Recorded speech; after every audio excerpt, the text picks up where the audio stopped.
First wishing you all a very happy morning. So my dear aspirants, कैसे हैं आप सभी। बेसिकली आज का ये जो पर्टिकुलर सेशन है वोकेब समाधान, ग्रामर ज्ञान एंड प्रीवियस ईयर क्वेश्चंस पे बेस होने वाला है। यहाँ पे आज आपने देख ही लिया होगा, फिक्स प्रपोजिशन रखी है मैंने आपके लिए वोकेब से, हिंदी मीनिंग के साथ और साथ ही साथ एग्जाम्पल के भी साथ।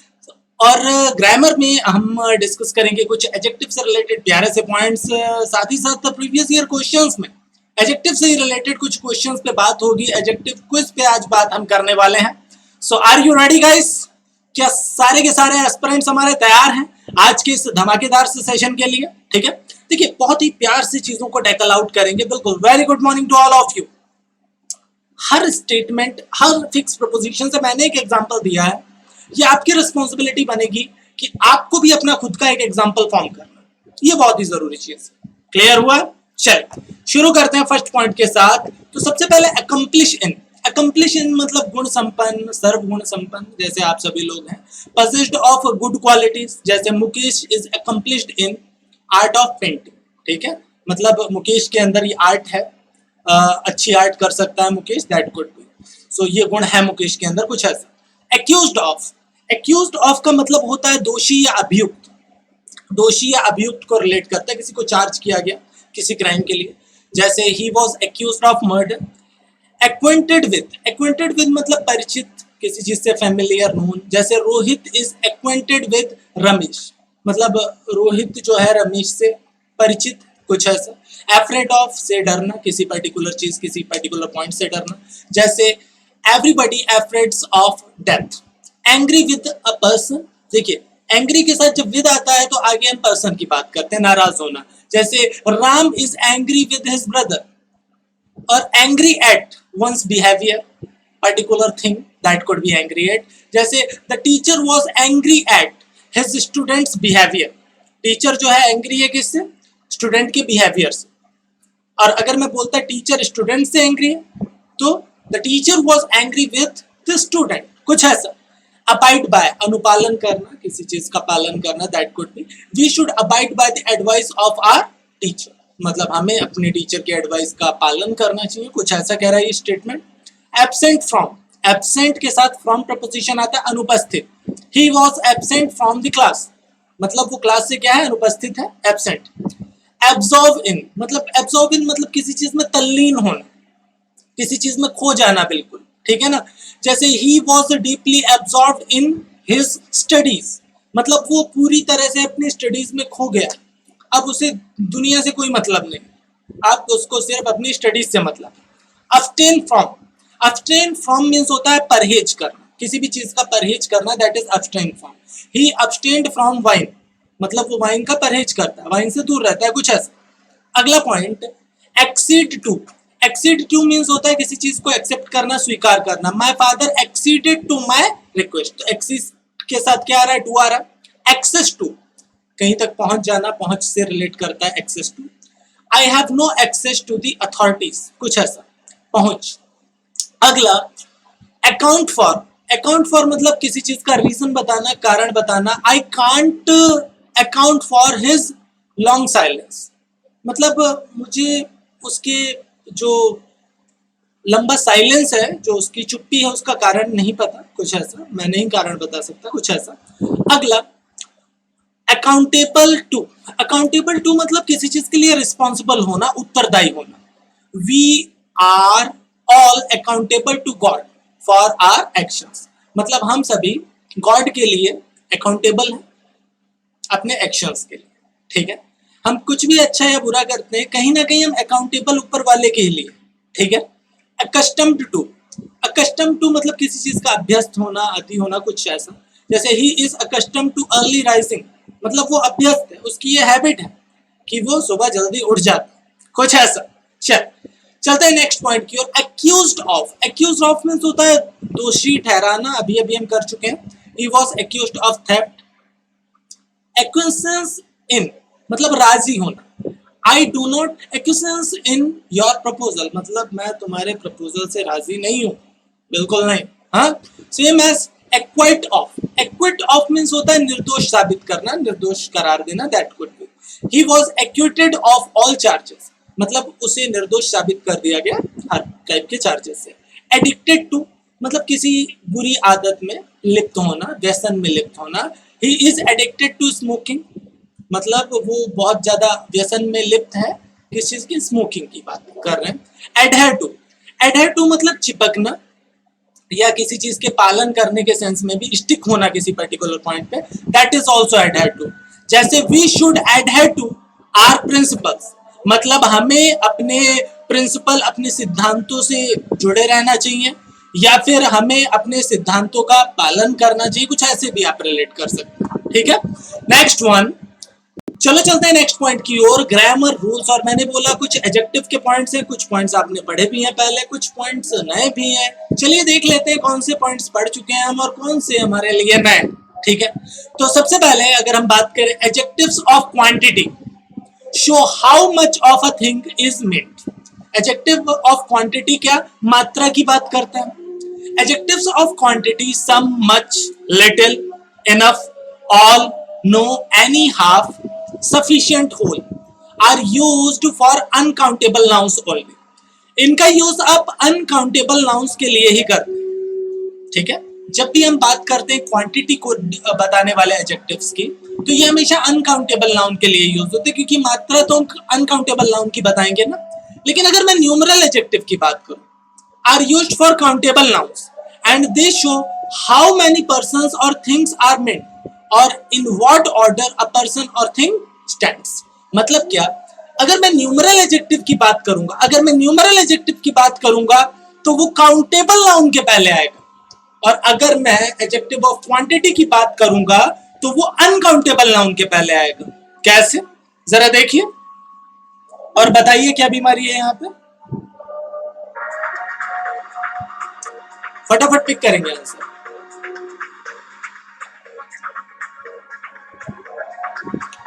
ओके,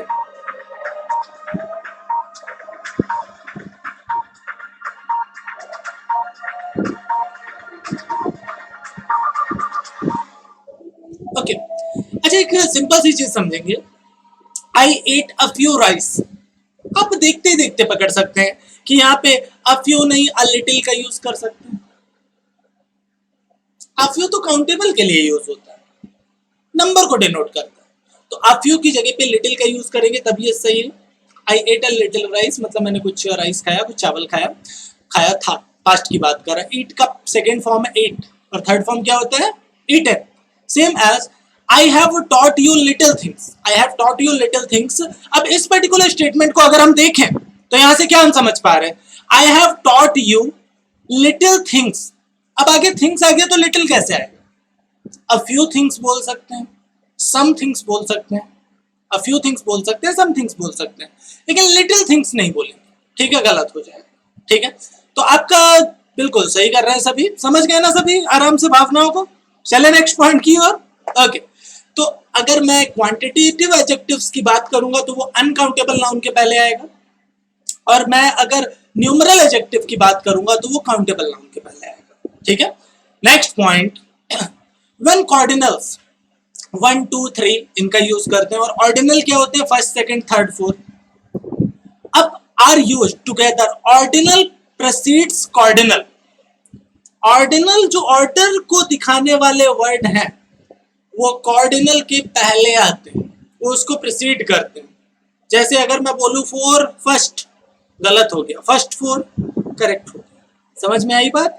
तो जो ऑर्डर को बताएगा वर्ड वो पहले आएगा, ऑर्डर को बताने वाला एडजेक्टिव पहले आता है और नंबर को बताने वाला एडजेक्टिव बाद में आता है। चलिए एग्जांपल से देख लेते हैं एक बार। ये दो स्टेटमेंट है, देखिए क्या बीमारी है। Your time starts now.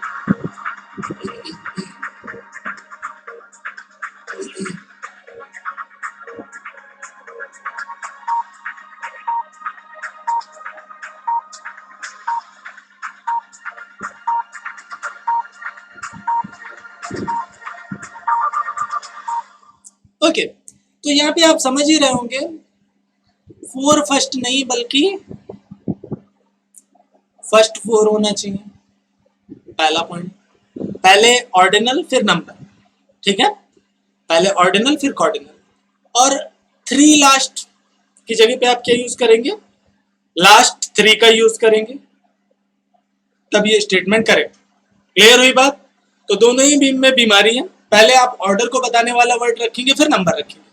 Next point, further means more distant और एडवांस्ड। फार्दर मीन्स, और फर्दर की बात करेंगे तो ये बात आएगा एडिशनल को। फार्दर का यूज जनरली एडिशनल डिस्टेंस के लिए करते हैं और अधिक दूरी के सेंस में। फर्दर का यूज आप कहीं भी और अधिक के सेंस में करते हैं, जैसे further books, I need further books, I need further money. तो फर्दर का यूज आप कहीं भी कर सकते हैं। समझ में आ गई बात? I need further knowledge. देखिए फर्दर बुक्स मैंने पहले बोला, तो बुक्स क्या है? काउंटेबल, लेकिन मैंने नॉलेज बोला अनकाउंटेबल। तो फर्दर का यूज और अधिक के सेंस में काउंटेबल और अनकाउंटेबल दोनों ही नाउन्स के लिए कर सकते हैं। क्लियर हुई बात? यस और नो? ओके, सो अब यहाँ पे कुछ क्वेश्चंस है, देखिए और टिक करिए अपना answer. Your time starts now.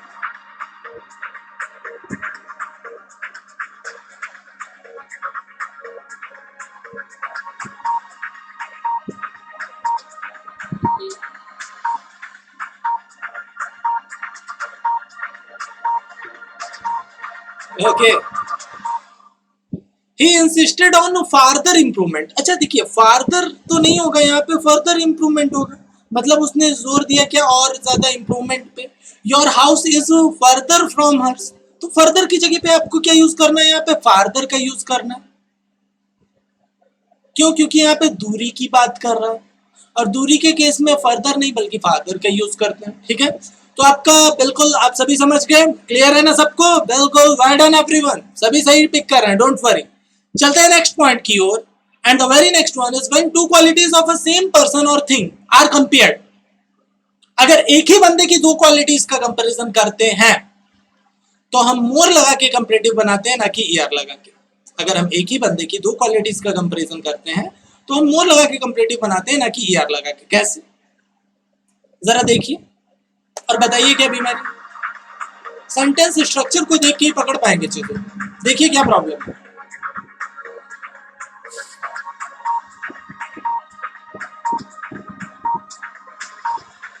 Okay,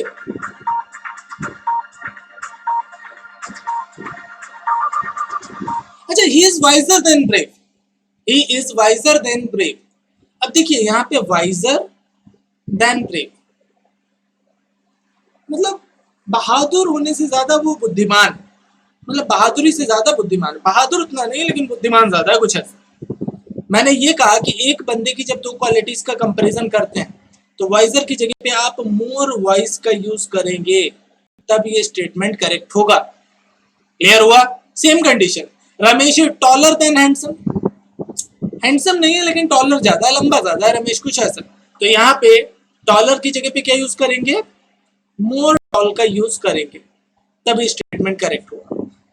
तो भाई एक सिंपल सा पॉइंट यहाँ से क्लियर हो गया कि जब एक ही बंदे में दो क्वालिटीज का कंपैरिजन करते हैं तो कंपैरेटिव हम मोर लगा के बनाते हैं, ना कि ईआर लगा के। क्लियर हुआ? यस और नो? सभी का क्लियर है? ठीक है, सभी का आंसर बिल्कुल करेक्ट जा रहा है, डोंट वरी। चलते हैं नेक्स्ट पॉइंट की ओर। अब देखिए विच और विच ऑफ। विच का use generally non living things के लिए करते हैं, ये पॉइंट बहुत कंफ्यूज करता है हमारे एस्पिरेंट्स को। लेकिन विच ऑफ का यूज नॉन लिविंग थिंग और लिविंग थिंग दोनों के लिए करते हैं। बात होती है किसकी? In case of choice. जब भी चॉइस की बात होती है तो विच ऑफ का यूज लिविंग और नॉन लिविंग दोनों ही के साथ कर सकते हैं। ठीक है, जैसे एग्जांपल्स है, फटाफट देखिए, बताइए क्या प्रॉब्लम है।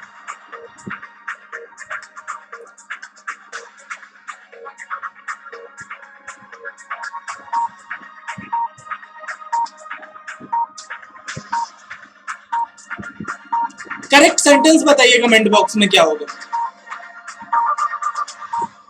देखो यहाँ पे विच ऑफ का यूज करना ही गलत है। यहाँ पे विच से भी तो काम चल रहा है ना। विच इज योर पेन, मतलब कौन सा पेन तुम्हारा है। अब देखिए विच बॉय इज योर ब्रदर, तो यहाँ पे एक चीज याद रखना, which of the boys, which of the boys is your brother, कुछ ऐसा। ये सेंटेंस स्ट्रक्चर कुछ ऐसा जाना चाहिए, which of the boys is your brother. Clear हुआ सबको? यस और नो? ओके, चल। सो विच ऑफ के साथ नाउन हमेशा प्लूरल आता है लेकिन वर्ब हमेशा सिंगुलर आती है। मतलब आर नहीं आएगा, इज आएगा, वर नहीं आएगा, वॉज आएगा, हैव नहीं आएगा, हैज आएगा। क्यों? क्योंकि चॉइस जब हम किसी चीज में लेते हैं तो चॉइस कब मिलती है? जब चीजें दो या दो से ज्यादा होती है, इसीलिए नाउन प्लूरल आता है। लेकिन वर्ब सिंगुलर क्यों? क्योंकि भाई चूज तो हम किसी एक चीज को कर रहे हैं। क्लियर हुआ? चलिए फटाफट चलेंगे एडजेक्टिव क्विज की ओर। फर्स्ट क्वेश्चन आपके सामने, देखिए और टिक करिए अपना answer. Your time starts now. एक भी क्वेश्चन गलत नहीं होना चाहिए।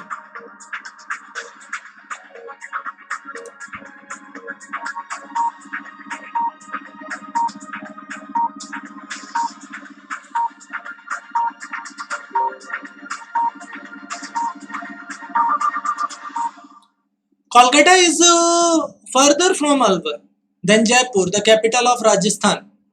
क्या होना चाहिए आंसर? Kolkata is further. देखिए अभी अभी हमने बात की फर्दर और फार्दर की, बिल्कुल A part is the correct answer. क्या बात है, सभी का आंसर बिल्कुल करेक्ट है, सभी का सिक्सर लग चुका है माय डियर एस्पिरेंट्स। अब यहाँ पे अगर हम देखें फर्दर की जगह पे आपको क्या यूज करना पड़ेगा? फार्दर का यूज करना पड़ेगा, क्योंकि ये एडिशनल डिस्टेंस की बात कर रहा है। बिल्कुल A part is the correct answer. A part पूरी तरह से करेक्ट जा रहा है, सभी बिल्कुल करेक्ट कर रहे हैं। Well done everyone. चलता है नेक्स्ट क्वेश्चन की ओर। बिल्कुल हलवा टाइप का क्वेश्चन था, आराम से खा लिया ना। नेक्स्ट क्वेश्चन,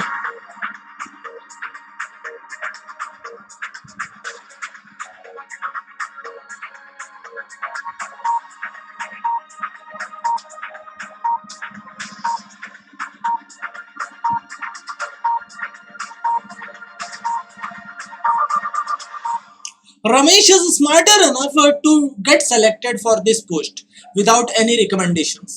अच्छा देखिए ध्यान से समझिएगा, स्मार्टर एनफ, एनफ के पहले जब भी कोई एडजेक्टिव आता है तो वो हमेशा पॉजिटिव डिग्री में आता है। मैं आपको पहले भी बता चुका हूँ कई बार ये चीज। मतलब स्मार्टर एनफ नहीं हो सकता है, स्मार्ट एनफ हो सकता है। टॉलर एनफ नहीं हो सकता, टॉल एनफ हो सकता है। समझ में आया?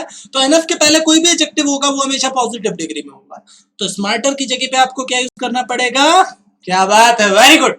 ए part is the correct answer. अगर आप ए पार्ट टिक कर रहे हैं, वेरी गुड, सभी का आंसर पूरी तरह से करेक्ट जा रहा है। ठीक है, तो स्मार्टर की जगह पे जब आप स्मार्ट का यूज करेंगे तब ये करेक्ट होगा।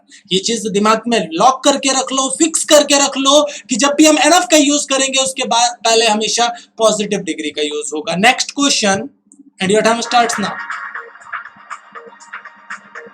आज सभी का स्कोर 100% जाने वाला है, ऐसा मुझे फील हो रहा है।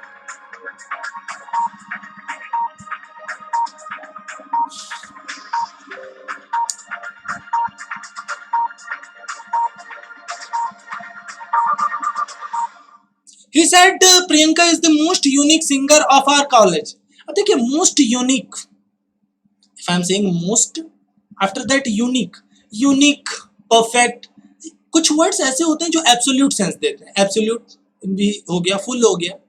इनके पहले ना ही कभी कंपैरेटिव डिग्री आता है और ना ही कभी सुपरलेटिव डिग्री आता है। क्यों? क्योंकि ये अपने आप में एब्सोल्यूट देते हैं, एब्सोल्यूट सेंस देते हैं, मतलब कंप्लीटनेस का सेंस देते हैं। तो यूनिक के पहले मोर या मोस्ट का यूज नहीं करेंगे। यूनिक मतलब यूनिक, अद्वितीय। ठीक है, बिल्कुल B part is the correct answer. क्या बात है, बिल्कुल सभी का आंसर पूरी तरह से करेक्ट जा रहा है। द मोस्ट यूनिक की जगह पे आप यूनिक का यूज करेंगे तब ये स्टेटमेंट करेक्ट होगा। ठीक है, देखिए कुछ वर्ड्स भी मैंने आपके सामने लिख दिए, unique, full, whole, square, universal are used as superlatives, so we should not use most here. ठीक है, ये अपने आप में सुपरलेटिव। ठीक है, तो इनके पहले कभी भी मोस्ट या मोर का यूज नहीं करेंगे। क्लियर हुआ? यस और नो? Very good. चलते हैं नेक्स्ट क्वेश्चन की ओर, क्वेश्चन नंबर 4 की ओर। देखते हैं अगला क्वेश्चन क्या कह रहे हैं हमसे। देखिए और टिक करिए अपना answer. Your time starts now.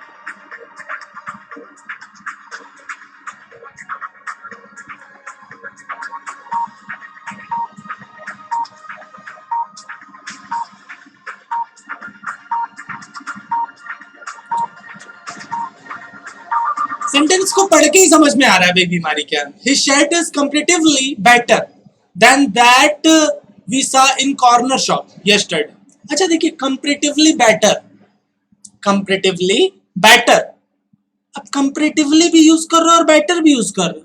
How is this possible? Compare का तो यूज ही होता है कंपेरेटिवली अगर आप यूज करें तो ये तो कंपेयर करने के लिए यूज हो ही गया, फिर बेटर की जरूरत नहीं है।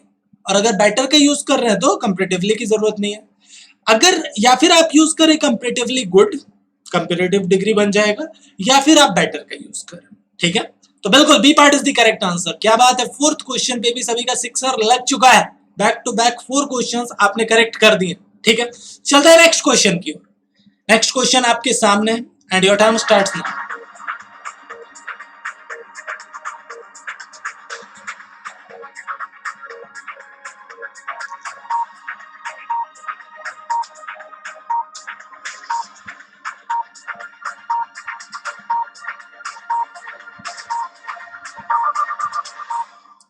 Everyone was surprised to note that Rahim married a girl who was more beautiful and more tall than he. भैया मोर टॉल क्या होता है यहाँ पे? आपको ये स्टेटमेंट नहीं क्लियर हो रहा है? नहीं हो रहा है। मोर टॉल नहीं होना चाहिए यहाँ पे। मोर टॉल की जगह पे आप टॉलर का यूज कर दीजिए। स्टेटमेंट ही सुपरफ्लुअस हो रहा है बार बार आप मोर का जब यूज कर रहे हैं तो। ब्यूटीफुल का कंपैरेटिव नहीं होता, एक जनरल वे में नहीं बनता, तो हम मोर लगा के बनाते हैं, ब्यूटीफुलर नहीं होता। लेकिन टॉल का तो डॉलर होता है ना, तो अब आप बार बार लिखेंगे मोर ब्यूटीफुल मोर टॉलर, ये गलत हो जाएगा, सुपरफ्लुअस हो जाएगा। आपको क्या यूज करना पड़ेगा? More beautiful and taller than he. So सभी सरप्राइज थे to note that Rahim married a girl who was more beautiful and more tall than ही।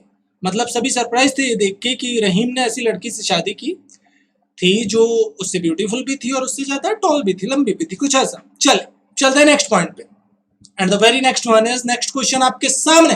देखिए टिक करिए अपना answer. Your time starts now.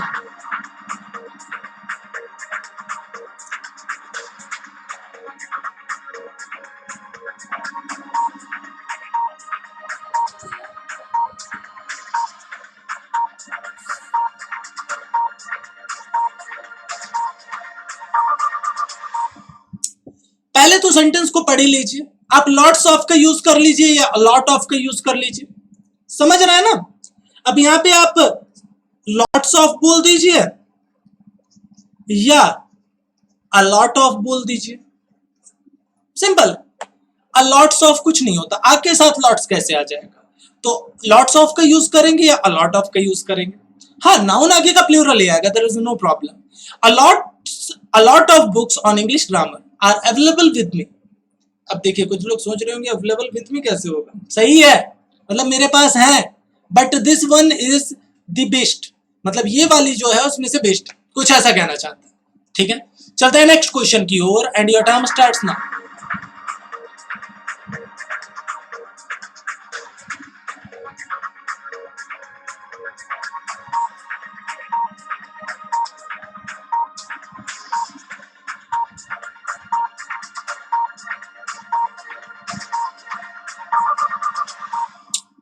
I told her that it would be all the more better if she herself talked to the groom. मतलब मैंने उससे कहा कि भाई ये ज्यादा अच्छा होगा कि वो खुद बात कर ले दूल्हे से, ठीक है, ग्रूम से। मोर बेटर, डबल कंपैरेटिव्स का यूज नहीं करते, आप सबको अच्छी तरह से पता है। तो मोर बेटर का यूज ना करके हमें क्या यूज करना पड़ेगा? डबल कंपैरेटिव्स का यूज नहीं करना, बेटर का यूज करिए। मोर बेटर क्या होता है? सो क्लियर हुई है सबको? बिल्कुल, C part is the correct answer. क्या बात है, बैक टू बैक 7 क्वेश्चंस। कुछ एस्पिरेंट्स ने अभी तक 7 के 7 क्वेश्चंस का आंसर करेक्ट किया है, very good. Next question and your time starts now. Last question of today's session, इसके बाद स्कोर बताना शुरू करेंगे।